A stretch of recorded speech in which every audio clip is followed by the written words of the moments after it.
మాట్లాడుకుంటానే ఉన్నాను. రమ్మని చెప్పండి, అరెస్ట్ చేసుకోమని చెప్పండి. ఆయన సవాల్ ఇస్తున్నాడు, ఒకసారి టచ్ చేసి చూడమనండి, ఒకసారి టచ్ చేసి చూడమని అంటున్నాడు ఆయన పొలిటికల్ అనలిస్ట్.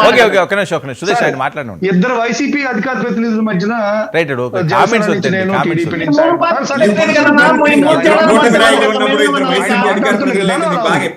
ఆయన వన్ సైడ్ మాట్లాడుతున్నాడు. సురేష్ వినండి వినండి వినండి సురేష్, మీరు మాట్లాడినప్పుడు నేను మాట్లాడలేదు. ఇంకా 15 ఏళ్ళు అనేవాడు, పొలిటికల్ అనలిస్ట్ అనేవాడు ప్రభుత్వం చేసే మంచి గురించి మాట్లాడాలి, ప్రభుత్వం చేసే చెడు గురించి మాట్లాడాలి, ప్రతిపక్ష నాయకుడు చేసే ప్రతిపక్ష నాయకుడు మాట్లాడే తప్పు గురించి మాట్లాడాలి, ప్రతిపక్ష నాయకుడి గురించి మంచిగా మాట్లాడాలి. కానీ ఆయన వన్ సైడ్ మాట్లాడుతున్నారు. చూస్తున్నారు ఇది వరకు చాలా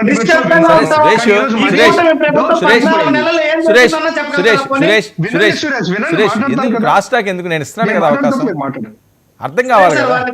సరే అర్థం కావాలి కదా. సరే ఈయన ఒకటి చెప్పారు, ఆయన తాడేపల్లిలో తలుపులు గీచుకుని ఉన్నారట, దమ్ముంటే నన్ను టచ్ చేయండి, దమ్ముంటే అరెస్ట్ చేసుకోమనండి.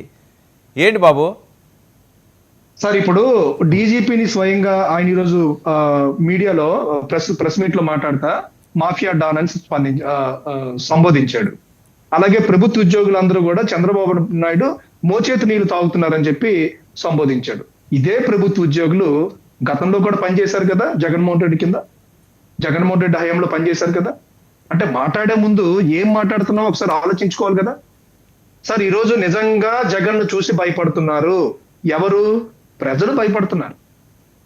ఈరోజు వైసీపీ కార్యకర్తలు భయపడుతున్నారు, వైసీపీ నాయకులు భయపడుతున్నారు, స్వయంగా వైసీపీ వినండి సురేష్ వినండి, మీరు మాట్లాడుతున్నారు వైసీపీ ఇన్ఛార్జీలు కూడా భయపడుతున్నారు. జగన్ అది క్రాస్ టాకే అంటారు. ఒక నిమిషం నేను ఇస్తాను సురేష్, ఎందుకు టైం వేస్ట్? నేను ఇస్తాను కదా.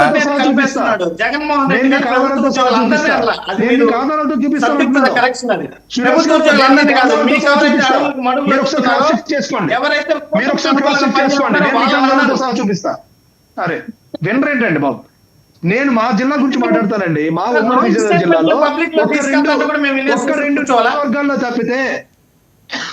నియోజకవర్గాల్లో తప్పితే ఏ నియోజకవర్గంలో కూడా స్వయంగా ఇన్ఛార్జ్ కూడా బయటికి రావట్లా. ఒకసారి మీరు క్రాస్ చెక్ చేసుకోండి.